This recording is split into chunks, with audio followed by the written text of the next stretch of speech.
So we are going to item 11, schedule of meetings. This is just for our notification. So have a look at that over the coming weeks. Any questions around that, refer that to Leanne.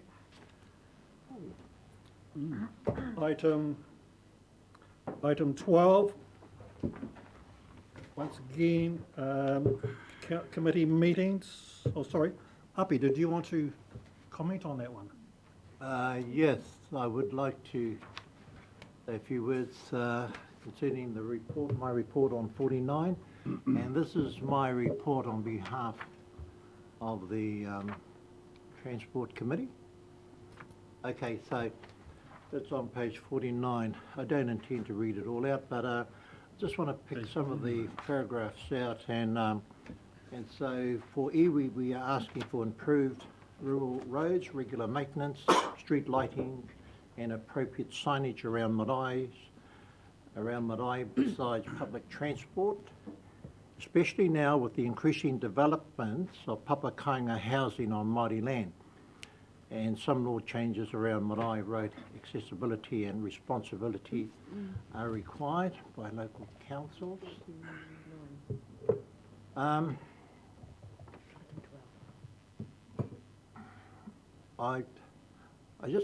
need to say something about that next paragraph.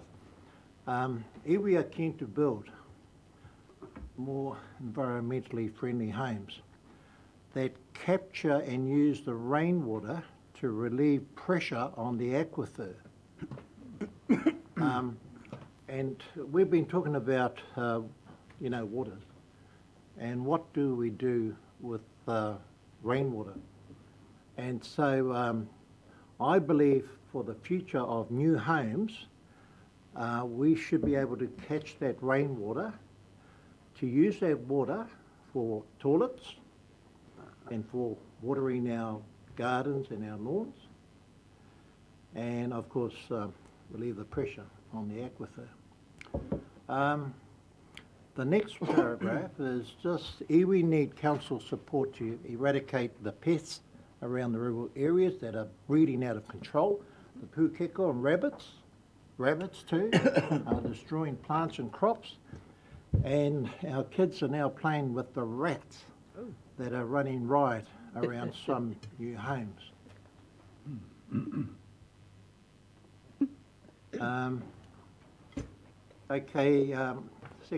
Second to last paragraph, it is important for iwi to know and understand the ramifications of having accidents in vehicles rated 1 star up to 5 star. The upshot is that modern cars, 5 star rated, have more airbags and are better constructed. That puts occupants at a lower risk of death or serious injury at 12%, compared to those involved in 1 star and 2 star rated vehicles at a high 77% risk of death or severe injuries. Just the final paragraph. The Whakatū community are not 100% behind the freight hub development and its community. Mike and I went to a hui last week at Elwood Park, and we met up with some of the Port Authority personnel, Todd and Te Kaha, and of course with a large number of our Whakatū community. And of course, a lot of our whānau over there are not happy. I was watching the news the other night, and I've spoken about this morning, about what's happening up in Tauranga with the community up there having issues with logs being sprayed with chemicals, and those chemicals, of course, fumes are getting into the atmosphere that people can breathe, and whatever's going into the stormwater. So those are issues, because we're talking about the environment. We don't want that water just going into our river. So I just thought I'd just bring that issue up so everyone here understands it, and just want to finish off by reading this out. Just however, local iwi leaders and those who represent our surrounding marae and district are keen to engage with the Council and Harbour Board authorities on the future of the freight hub. Building a positive relationship with all concerned could certainly emulate the enormous amount of community goodwill and respect that became the norm in the days of the Hawke's Bay Farmers Meat Company, owners of Whakatū Free Zone. So, kia ora. And moving along to item 13. 14. Any comment around that one, James? Sorry, Chair, I just don't have the right item in front of me. 13, significant activity. Oh, look, that was all covered in my my presentation earlier, Chair, but really happy to take any questions from the committee. We're happy to move along. Thank you. And of course, coming down to item 14, statutory advocacy update. Was there anything within those that anybody wanted to raise? If not, I'm going to ask that items 11, 12, 13 and 14 be received. Thank you, Paula. And thank you, Uncle Hami. All those in favour, please say aye. Aye. Thank you. Carried. With that, we're returning back to item, but where are we? Birds? 10. The birds. Manu. Ngā manu. Kia ora, everybody. Thank you for squeezing me into this really busy agenda. What I would like to talk about is our coastal bird. Our regional coast is a very, very important habitat, a breeding ground, and also the foraging grounds for a range of the bird species who depend on it. But just like the forest and the river birds, most of our coastal birds are classified as either threatened or at risk, declining or uncommon by the Department of Conservation. Meaning they are really facing the risk of extinction, and particularly these ones here that on the screen, they are all a threatened species. Some of the species you would probably be familiar. These guys are also breeding on the riverbed, but they are also relying on the coastal environment.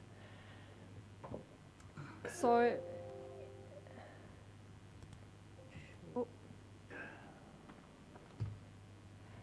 the reason why they are declining or have declined is because the ecological integrity of a coastal environment is heavily compromised in many places. They are facing a lot of range of challenges, including the climate change, because the coastal environment is the front line of directly subject to sea level rises. So as a community, we have to make a right decision and effective management decisions in order to protect the coastal environment and also these species who are heavily dependent on healthy coastal environment. And for us to make right decisions, we really need a robust information of indicator species such as these. Which species, where they are, and how many, which is really critical part of the information. In order to attain such a robust information, we are planning to undertake a first of its kind all coastline in one go kind of survey from top north to the south, covering 345 kilometers plus the 2 islands that we have in that region. We have fairly highly skilled ecologists who will be walking on, so this survey is on foot, walking along the coastline, along the high tide mark, counting all the bird species and some mammalian, marine mammal species that they come across, and they will be identifying it and counting it as they go. The survey, we plan to do this survey in from mid-December to January, which is, you might think, terrible time, but this is the best time to count the coastal birds because they are breeding along this coastline, so they are relatively anchored in this in the particular sections of the coastline.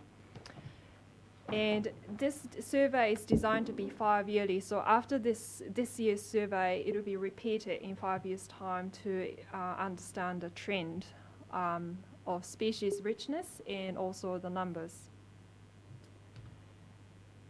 We also planning to do workshops, interactive workshops, in order so that the people can learn about birds, have a go at surveys, and also we'd like to make these workshops as a place to share and exchange the stories and the knowledge that people have, particularly, which species mean to them in what way. We want to capture those information. And so we are planning on these 3 locations in late January. We are pretty happy with the location selections at this point, but the date is subject to weather, etc. So we'll be updating any updates or any changes in the dates through the media, the social media and other media, the means of the media.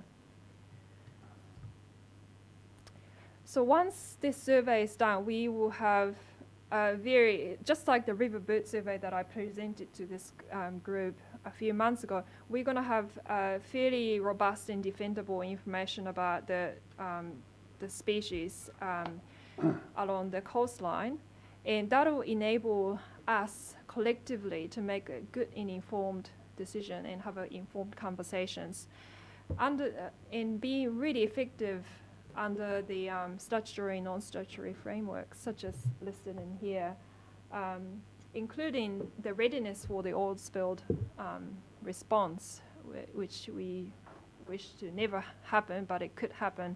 But by having the robust information of where the species are and how many, we can be fairly quick to make an action. So that's all I have to present at this point. Look forward to reporting back on the results. Very good.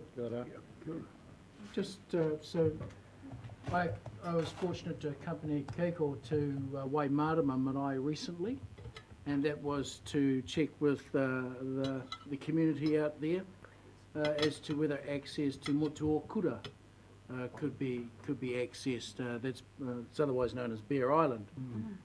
One of the things we did there, so the opening statement was, you will all be familiar with these birds. And so as part of that presentation at Waimarama, we checked their familiarity with the sounds. Uncle will know all of these, but this is a test for you as to what are these birds. Surprise. Come on. Yeah, what's the prize? So a bit of hush, otherwise you won't hear them. His wife calling him about birds. Chicken. Kiwi. That was the variable oyster catcher. Look at birds. So Coastal birds, whānau, coastal. kiwi isn't a coastal bird. Okay, they sound like it, don't we? One more. You get one last chance to redeem yourselves. Pick any one of them from Yeah. Here we go.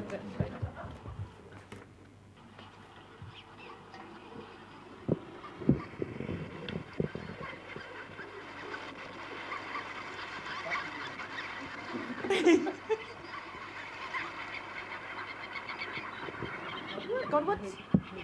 What was it? Godwits? Very good. Bar-tailed godwit. North and south? You did this. Kuaka. We lost those kind of, dawn and dusk chorus. It would have been everywhere in every single, river mouse. But they have declined a lot. So But who knows? So that's why we want to survey, because a lot of our coastline hasn't been surveyed. So yeah, we hope to find more.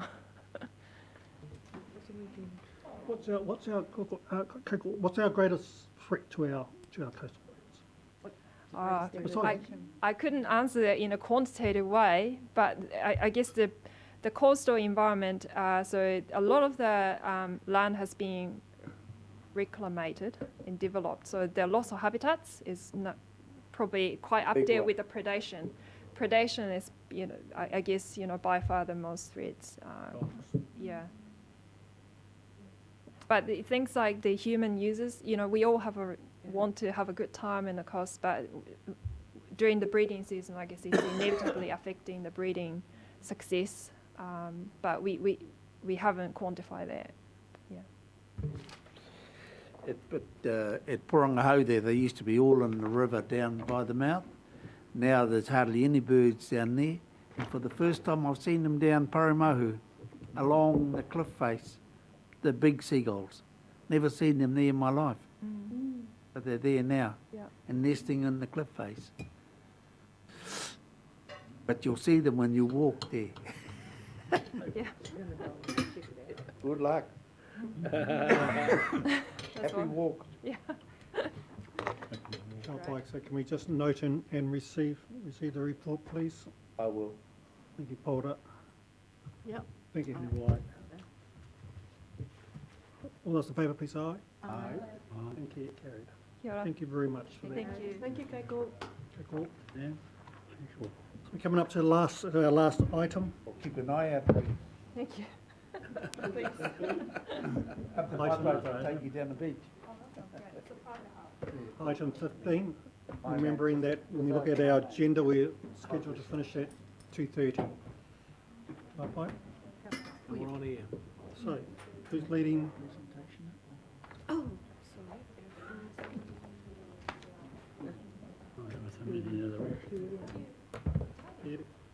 Are you leading? Yeah. Eddie will. Yeah.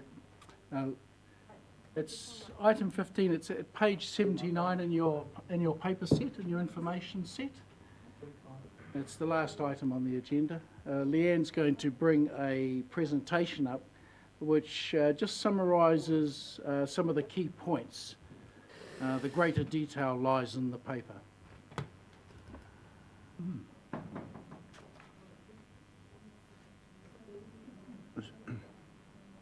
Excuse me, Mr. Chairman, as I said to you earlier on, that I have to leave shortly.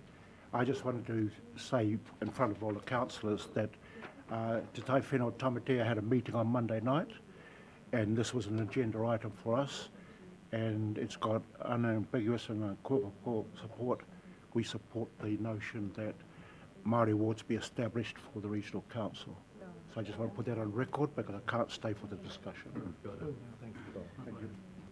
Just while Leanne brings the presentation piece up, yesterday morning, in advance of today, and in particular to provide some recommendations back to this afternoon's extraordinary, the Regional Planning Committee came together.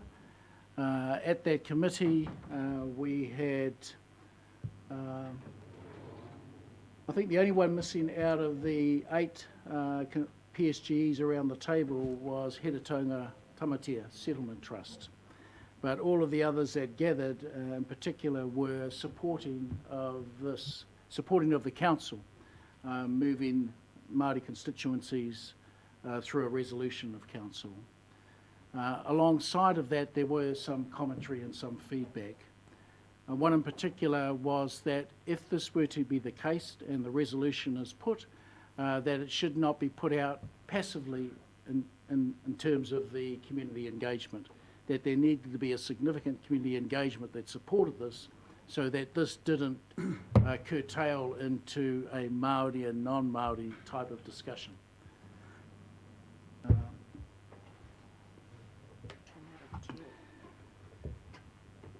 And I just received an email this morning, which I forwarded through to the chair of this afternoon's extraordinary meeting. It came through from Maunga Haruru Tangetu and from Tania Hopmans, and Maunga Haruru also supports this approach. What is the decision that's in front of the council this afternoon?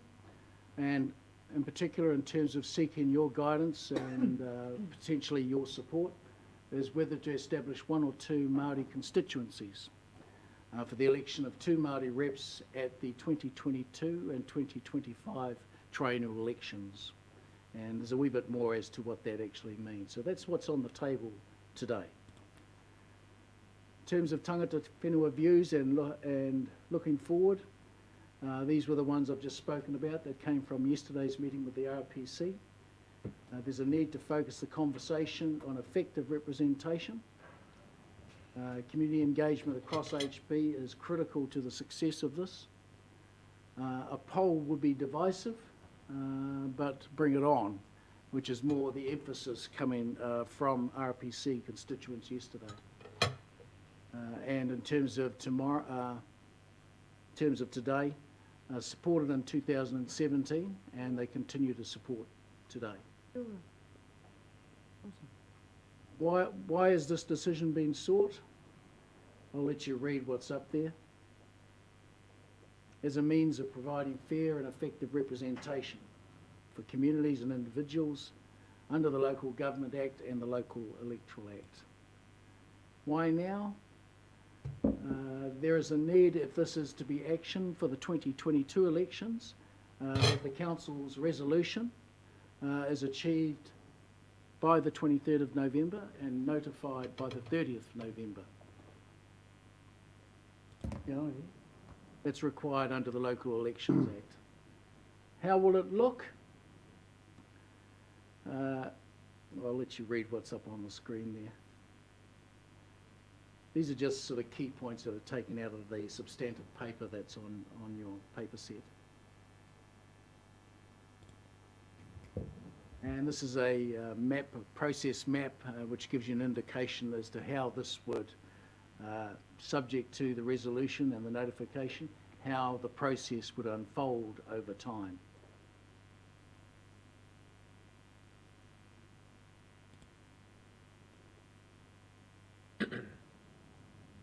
The risks associated with this: should 5% of the electors who registered in the 2019 HBRC election demand a poll, the Test Council's decision becomes political on both sides of the argument. So that's a summary in terms of the paper that's in your paper set. Those are just the key points we've taken from it. But otherwise open to questions. I suppose just one. I suppose it's more for yourself, Rex, and just I suppose our concerns are no different to the rest of the community in regards to the apparent haste of which this has landed on the table. Can you give us some enlightenment as to, up until a couple of weeks ago, this sort of wasn't sitting on the radar? Yeah, I can. You'll be aware that during the last session of council that I was involved in, we did put this up and it failed. And it was just in discussion with James, and Rick and I said we would like to represent this sometime. And he said, well, if you were going to make it the deadline of the next elections, you would have to go hard and fast.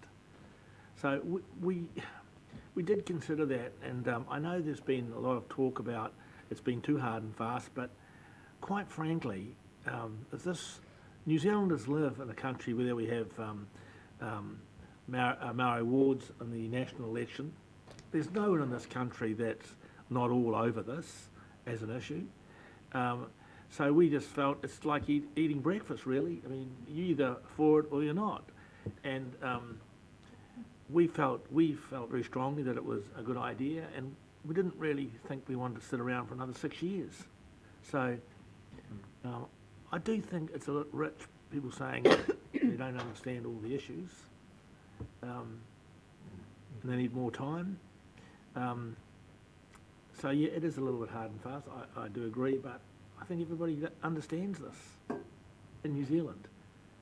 It is a New Zealand form of democracy, and we've just had a wonderful session watching America's form of democracy, which is quite revealing. So I guess everyone's democratic process is going to evolve, and we live in New Zealand, and our system will evolve in a certain way, and I think this is a really good way for it to evolve. So yeah, speed, I guess, to meet the deadline, we've got to go fast. James, did you want to add anything? Oh, look, I think when the decision was last considered by council, staff worked on the assumption that we would revisit this issue at the next scheduled representation review, which is in 2024.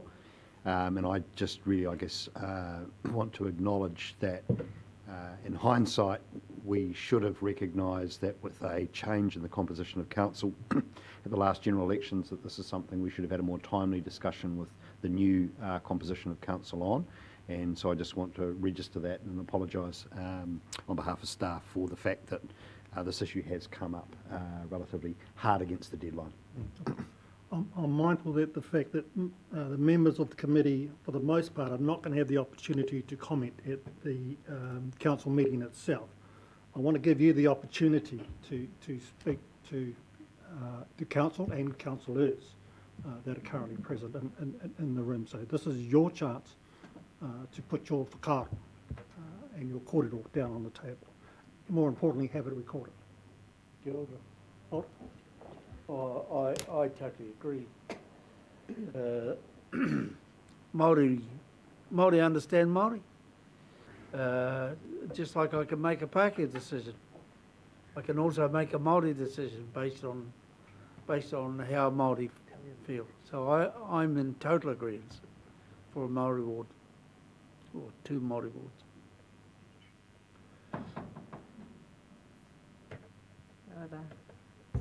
Second. Yeah, I'm in support of it. I mean, at the end of the day, it's about respect to one another. That's why I want to hopefully, see this go through, so we can see it for our mokos into the future. Thank you for that. Joy. So, I would like to understand how we got to 2. Like, what is the rationale that puts up 2 as an option? And then I'd also like to voice the disappointment that the council didn't have this as a priority, and that comes from knowing that you had this same discussion the last round of these talks. So knowing that it failed in that round, there could have been some preparation work. And why I say the disappointment is because it hit the media yesterday, the 2 HBRC councillors expressing their frustration at the haze.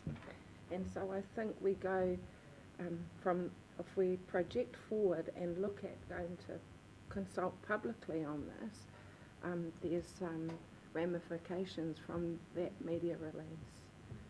So just put it there for the record. Chair, would you like a response in relation to the 2? So the number of Māori constituencies is a mechanistic function of the legislation, and it's relative to the total number of councillors that council decides to have. So it could be 1 if the total number of councillors is reduced to the minimum, which I believe is 7. But if 6, thank you, Leanne. But if we went up to the maximum number of councillors allowed for the Hawke's Bay Regional Council, which is 14, then it would be 2. So, and at the current level of councillors of 9, if we added added Māori constituencies to that, the law would require us to have 2 Māori seats. The question of whether they have 1 constituency for the whole region and 2 representatives, or that the region is divided into 2 constituencies, is the subsequent decision that would need to be made by council as part of the representation review that today's decision would trigger. Yeah, kia ora no. Yes, I was present at the at that last meeting, when the councillors sat around this table and voted. Yeah, we just, the council just narrowly lost 5-4. But I tell you what, I was so proud of all those councillors, you Rex in particular, for voting in favour of Māori wards. I haven't forgotten that day. I came away from the Sui very sad that, you know, that it happened like that. And I've been reading the paper in the last few days, and you know, there's some seasoned politicians, they know what it's all about. That's right. And for them to say, oh, we haven't had enough time, it's a lot of crap. A lot of crap. Trouble has been going on for a long time. Oh, yeah, it's been going on for a long time. And you know, we appreciate the likes of Henewai and Charles being Māori and being on the council. But we're mindful also that they don't have the mandate of our iwi. They're there representing the Pākehā electorate. Hey, so you know, let's just be mindful of that. So by having Māori wards, our people can bring their own take to the council, which is very, very important. So kia ora, that's me. Uncle Hami? Oh, ino tautoko katoa ki tēnei āhutanga. I mean, I'm totally in favour of people having a part to play. I'm not too sure when you said they'll have any say in the matter when they get on there, Mike, but so again is another decision we'll need to deal with. Ahakoa, you know, even though there may be more against than for, you know, it's always been a sticky issue with our Māori people being on these different councils and committees where we have less members in the major committee itself. But I'm all for it. The time again is, yeah, I mean, we've been going with it for a while now, so I don't see any reason why we shouldn't attack it and go, let us do our work with it and come to a decision. It's been a healthy talk. Katarina? As I said this morning to our board, Tai Whenua had a good AGM last week and it was unanimous amongst our people. We've been waiting since the last term with Councillor Benta Wilson. It still stands today, and so Michelle and I, and Matua Bill, even in his absence, tautoko, just move forward. Mauri ora. Kia ora, tātou.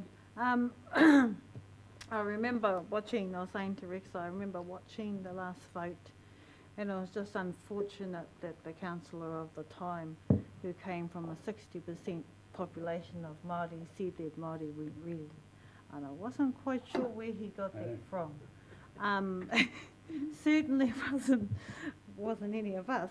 And then that, you know, the result of his decision played out in the following election. And now we have a Māori councillor in place with Charlie. Yes, I didn't think I'd be here 3 years later to advise and be part of a decision, but I think the time is, you know, nearly there, and we've got to just keep on trying. You don't know unless you ask. And I just hope that the people are with us today and it weighs in our favour. And it's about, you know, I just got to think about when we had the COVID lockdown, we put it together with our whānau at home, our organisations came together and they put together a hub to look after our people because they thought it would be our people that suffer the most from lockdown, you know, poverty. But we never went past our Pākehā neighbours. So there was an old couple, their car broke down, they were in their 80s. So our people helped them. Our people helped them to get to the supermarket, to get their prescriptions. They say it's about we're all Kiwis, but that's how we feel too. we're doing this, we want to be part of this because we were promised rangatiratanga, we were promised partnership, we were promised to be able to be kaitiaki of our environment, and we just want to look after. We just want to look after the tangatakuku iho we were left with. They were left in pristine condition and they're not that way now. So together we can make this planet a Kia ora. better place to live. So it's for all our mokopuna. Kia ora. Kia ora. So just we're in the portai of the chairman of the Tai Whenua or Heretonga. So Heretonga Tai Whenua have discussed this, and we were supportive back in 2017. Our position has not changed in saying that we have as much anxiety in regards to this kaupapa as everybody else within our community. We know that there's pros and cons to this. We're just as fearful of what those pros and cons are as everyone else. We understand that for every action there's always a reaction. So, you know, at present, we look back to the last election as a registered on the Maori roll. I was able to vote for whoever stood in the Hastings takiwa for the regional council. If we would establish Maori ward seats, I would be limited to only voting for the Maori constituent. I won't be able to transfer across unless I step out of the Maori roll. So it's all those things. You know, so it affects us just as much as everyone else. But despite that, as Michelle has said, we have been waiting a very, very long time. This kaupapa has been discussed at this table for the last 12 years. It hasn't been just overnight. If the time is not now, then when is it? I also take the point of what Rex made. This conversation is not just happening here in Hawke's Bay. It's happening right across the Motu. And we've seen various outcomes in those rohe that have had this discussion. The latest I heard was all Pōtiki had their discussion yesterday, and the Māori Stand Committee turned it down. And the reason why they turned it down because there was only going to be one seat with 3 iwi. So it had nothing to do with the actual whether there's a Māori ward established. It was about how the representation was going to be in regards to Māori. So as I say, you know, there are pros and cons to it all, always is. But in the consultation I've done, not only with Heretonga, with our post-settlement entities, with iwi, despite our apprehensions, we are all saying yes. We are asking Council to please show some courage, show some strength, show the leadership, have faith. Vote yes in favour of the establishment of Māori wards, Māori constituent seats. We have waited long enough. Kia ora. It probably would be remiss not to, this isn't at all a challenge in terms of your kōta whakaaro, but it would be remiss not to actually talk about the options that are at your disposal. Because one is to support and the other is not to support. If it went through and a resolution was achieved this afternoon, and if that was notified before the 30th of November, if 5% of the population come back and demand a poll, then that poll would need to be carried out before the 21st of May next year. And that poll in itself, or the result of it, could determine the ultimate outcome, despite any resolution by this council. Certainly one of the comments that came back, and this would hold unless there's legislative change, and that is if this is overturned by deed poll, then there's at least 2 elective triennial periods that you would have to wait for the next opportunity. That's 6 years. So I'm just saying it would be remiss if you weren't aware of that in terms of the corridor and the decisions that you're making, the recommendations that you're making. Kia ora. And that's under the current statutory Act. Is there anything else you want to touch on? Let's spend this last 10 minutes or so just on understanding the ramifications of this actual The decision. risks, understanding the risks. I Anyone? did have a question. It might be useful sometime in this session to go over that diagram that was provided, because that talks about the options and timeframes. Yep. So that we sort of get Get it clear. yeah. So that's quite clear for us. Can we also deal with the risks as well? Yeah, and this, yeah. All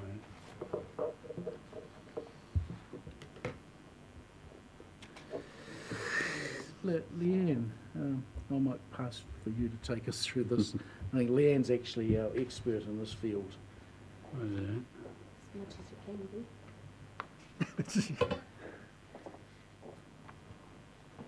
So,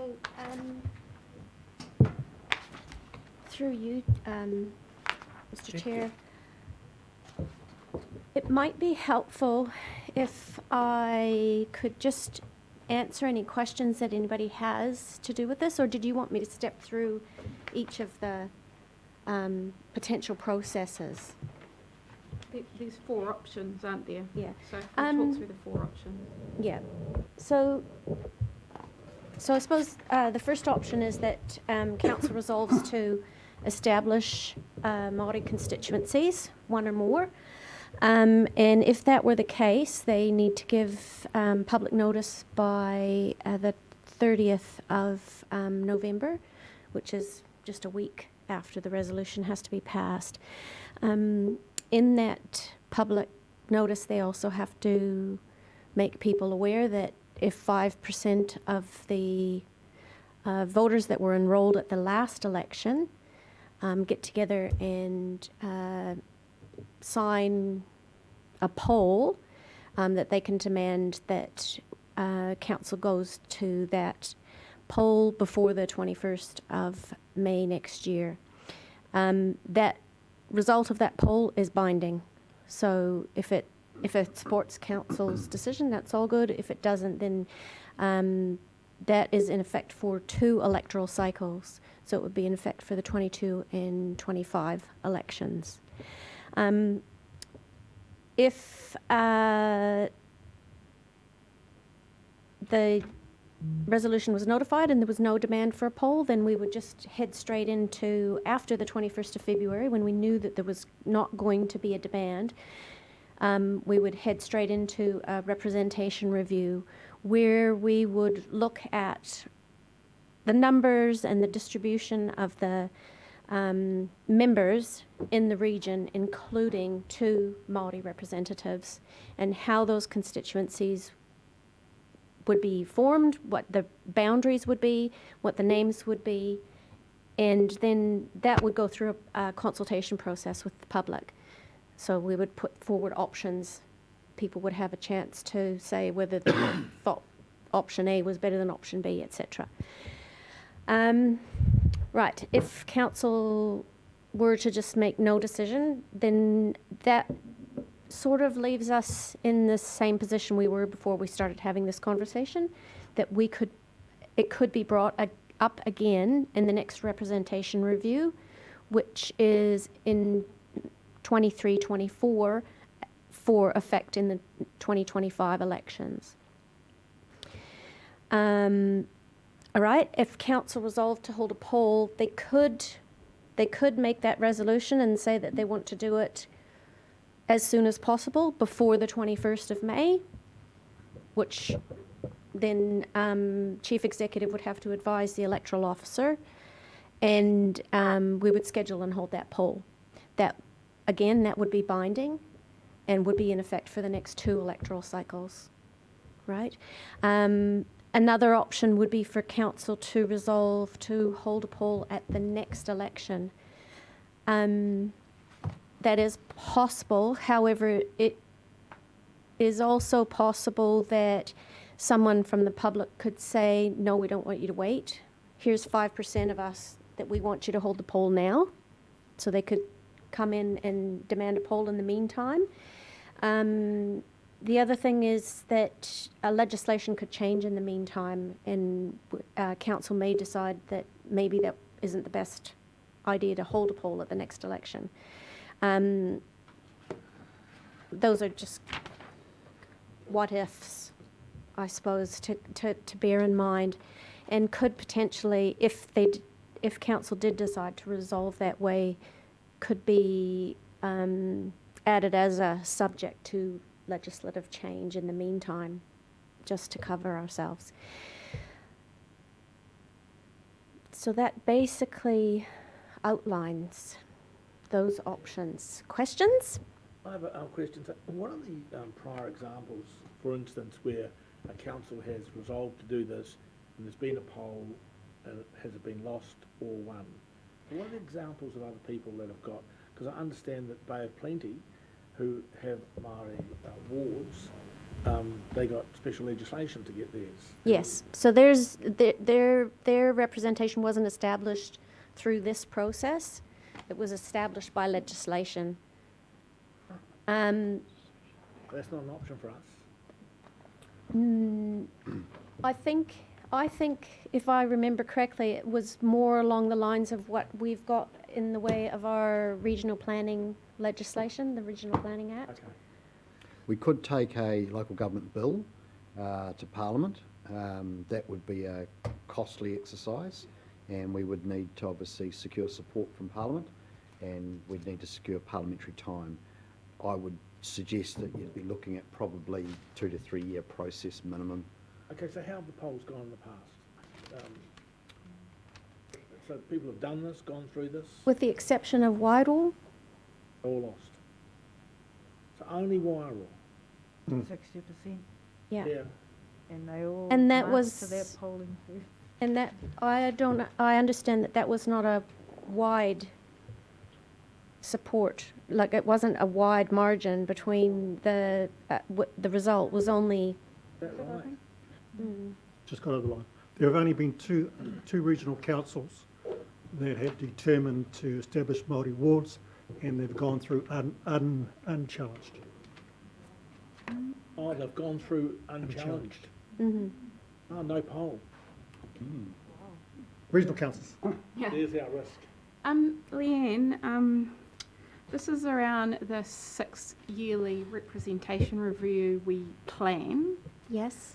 And how much lead-in time would you spend on engagement and consultation before it arrived at the council table like it is this afternoon? Would that happen? Would we do some pre-consultation? So the Act doesn't require it or make any Okay. provision for it, so it's not set So it's out up to the in regis- it council would be up when to they the council. trigger pre-consultation to move to the stage that we're at now. Yes. So,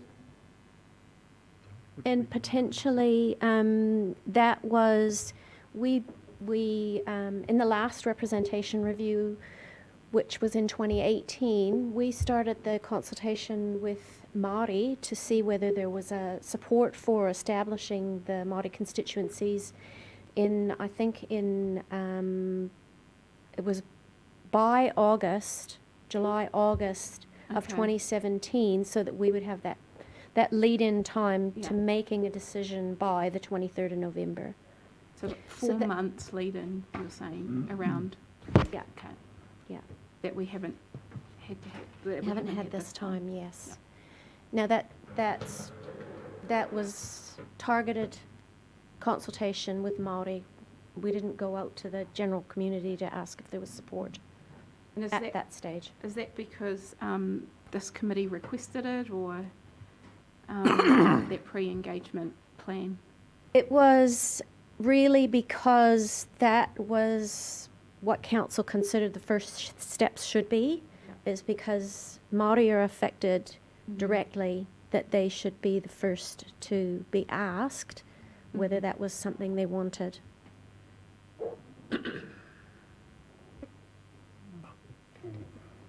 Sure. Good. Leanne, so I keep on asking this question. So Minister Mahuta has said that she's looking at vetoing the 5%, because I understand this is the only policy or rule that and it relates to Māori wards only. That's not required anywhere else. So if she vetoed that, I don't know how long that would take, but if she vetoed that, what does that mean with these decisions? So unfortunately, timing is the issue we have now. We don't know how long it might take for any potential legislation to work its way through the system. Also, we don't know what the legislation would actually look like when it did come through. It's unlikely that it would look to overturn any processes that are already underway.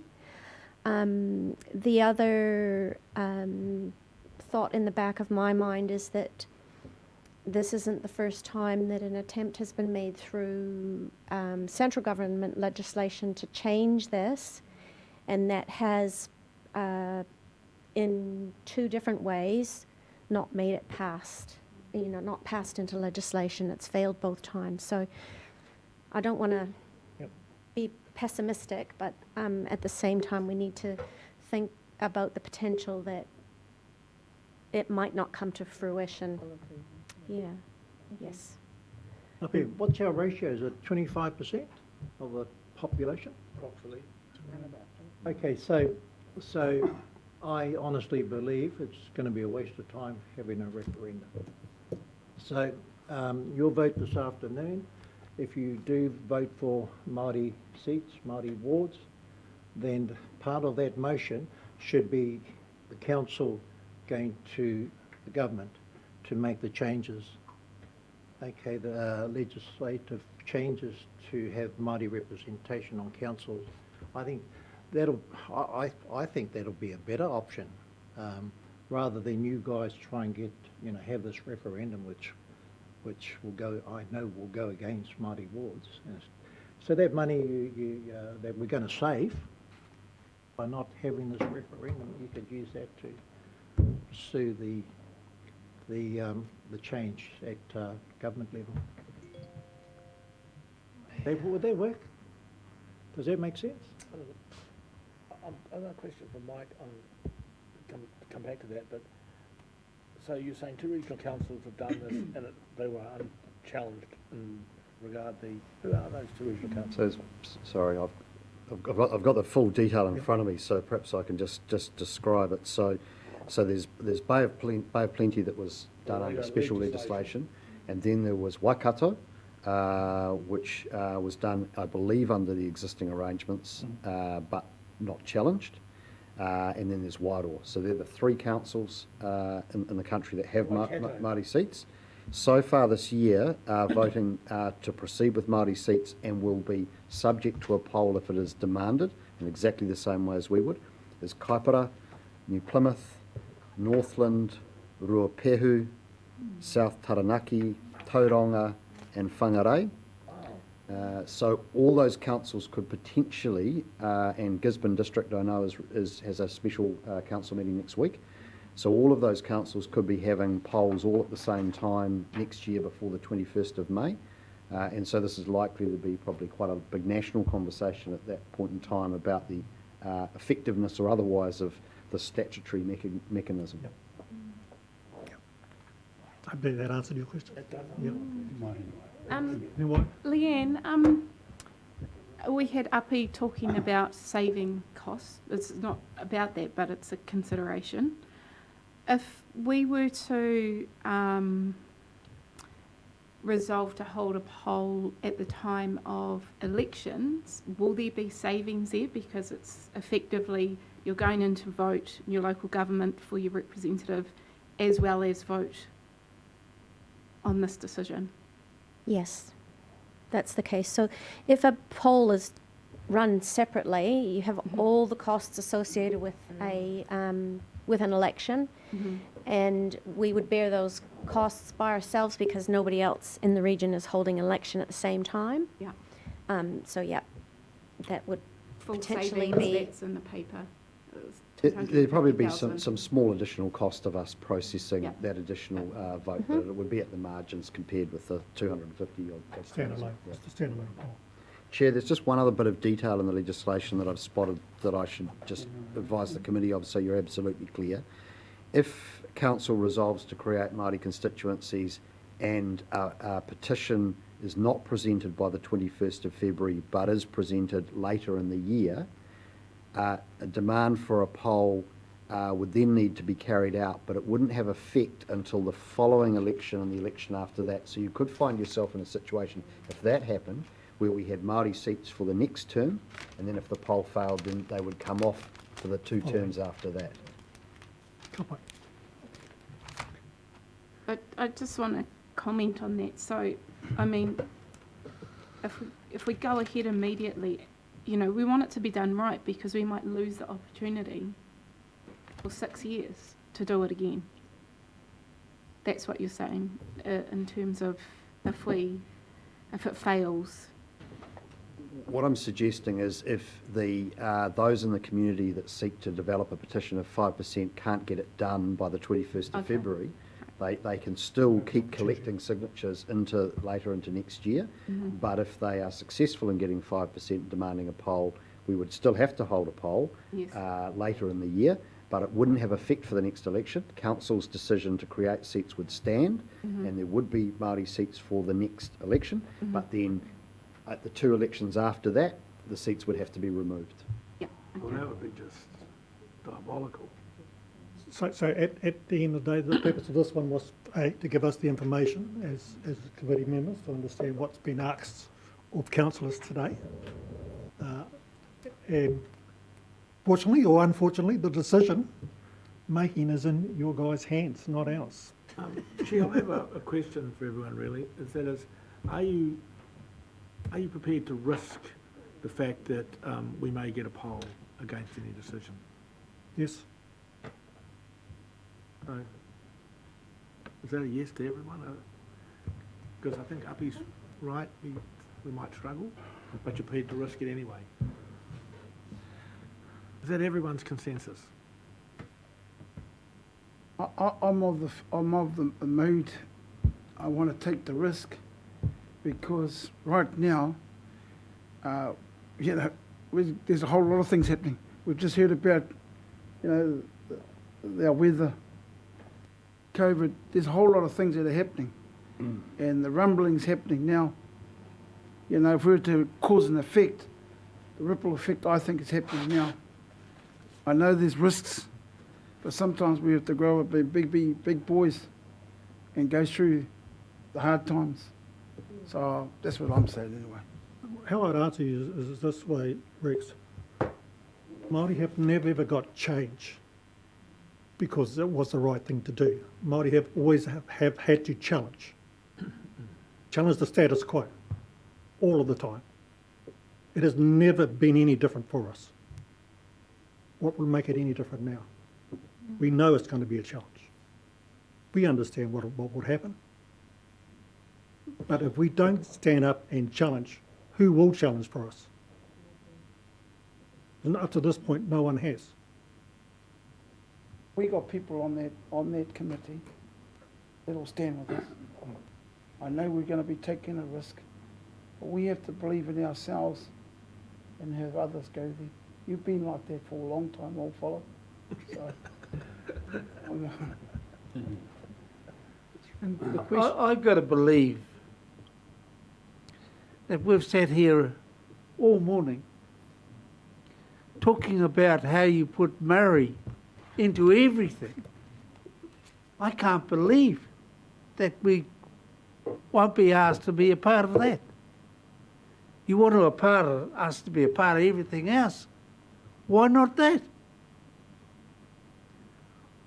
I can't see how it can be no. Certainly not the council that's asking that question. But exactly the question you posed was put to the Regional Planning Committee. And they said they wanted to take the risk. Yes. They were unanimous that they wanted to take the risk. It is a big risk, because as Api pointed out, yeah, we'd have a major battle on our hands. I'll be sad if there's a risk. I'll be sad. So I'm mindful of time sticking on. I understand that councillors need to change the table, need to change the setup, and I no doubt councillors may want a bit of time to themselves prior to the hui. Mike, I in fact go along with the risk factor. You know, I think this, for us to carry out this particular kaupapa, it's a simple equation. That's how I work my mathematics out. And I don't care what the others think. Why our people, for too long, we've been just sitting, being tickles at this table. We've got to take notice of who these tickle are. And the length of time for me is no good, as you all know. You know, I've been here now a long time. But the next leg, that's going to be the one I'm going to try to challenge. But I'll take a risk. I have faith. So thank you everybody for your input today. It's been a long day. Still hasn't quite finished. So, Rex, would you just like to inform the committee how the 3 o'clock session's going to run? So what we'll do is we'll go through the paper. Paddy's going to go through the paper for everybody present. And then we'll take questions on the paper. Very strict, it has to be a question on the paper or the process. And then I'm going to break from tradition. I'm going to ask you to speak before we go to any voting. I'm going to ask you to speak, and then Nahiwi to speak, and then we will go to councillors, and I will start off with Heniwai. Can I just have a speech before we go to the motion? Can I just remind you? And I've cleared with James. Well, okay, Leon? Yeah. Can I just remind you that we do have co-chairs on this committee? Yeah. I'd be happy if our co-chair would, in case I missed anything in my presentation, that I know I've got someone there who might keep pick it. Yeah, okay. Well, we'll go to the co-chairs, and I'm going to take a leaf out of Heniwai's book. We're going to keep it for 2 minutes. It's going to be. Well, it's 30 seconds. Yeah, she's 30 seconds. Someone grab that clock and run out the door. So I'm also mindful of the fact that Heniwai needs to get away by 4. Yeah, that's why I want to bring her on first. Okay, so we have our final recommendation. Receive and consider the Māori representation report to put forward and agreed view or support for council to consider as part of the decision-making process on whether to establish Māori constitutionals in Hawke's Bay. Kataraina, moved. Okohami, second. All those in favour, please say aye. Aye. With that, And good luck, Rex. Everyone. Yeah, I've got a copy, and then Heniwai's going to lead us in our work. Uncle Hami, whakakapi a tātou hui? Oh, A tai mai, ia. Ai.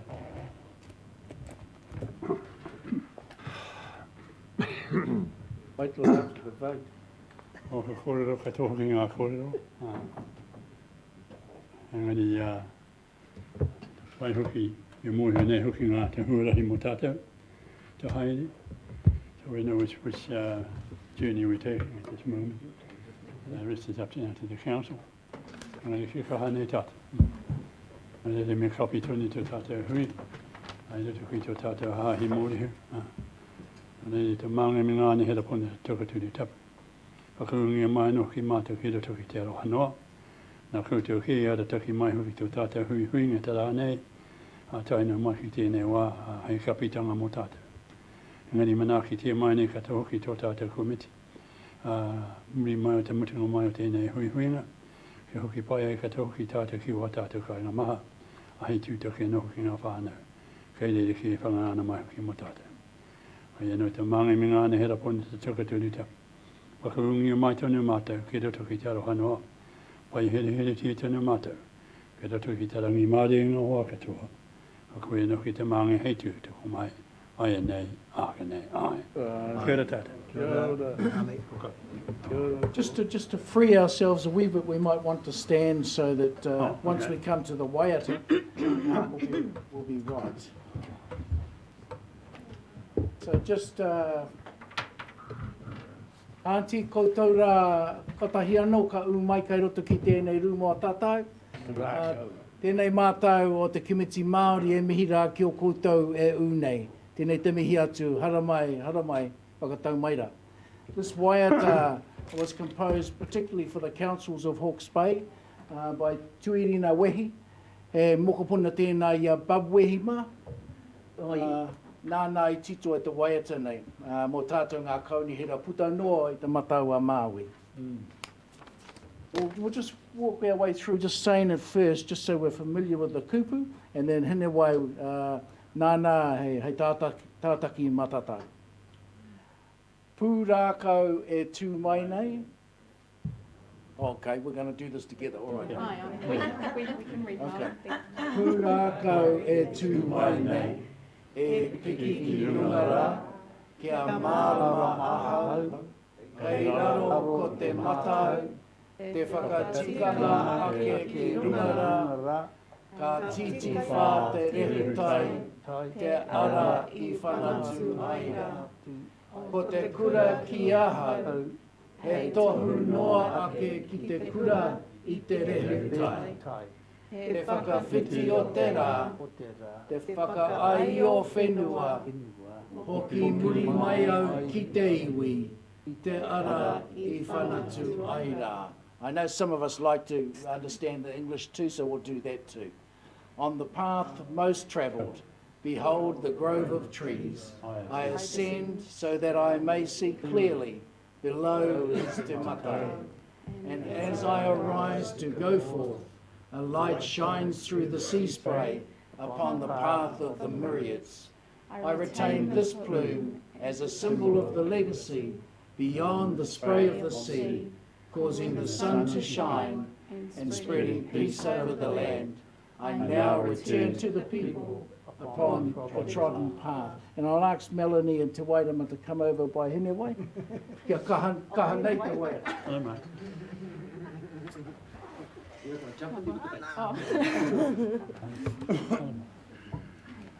Te ara i whanatu aira, pūrākau e tū mai nei, e piki ki rungara, kia marama ahau, kei raro ko te matau, te whakatikanga ake ki rungara, ka titi wha te rehutai, te ara i whanatu aira, ko te kura ki ahau, hei tohu no ake, ki te kura i te rehutai,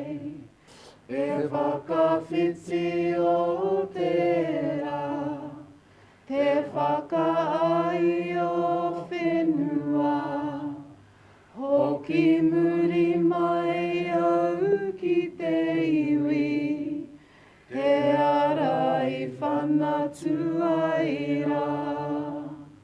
Kia ora tātou. Thank you, everybody.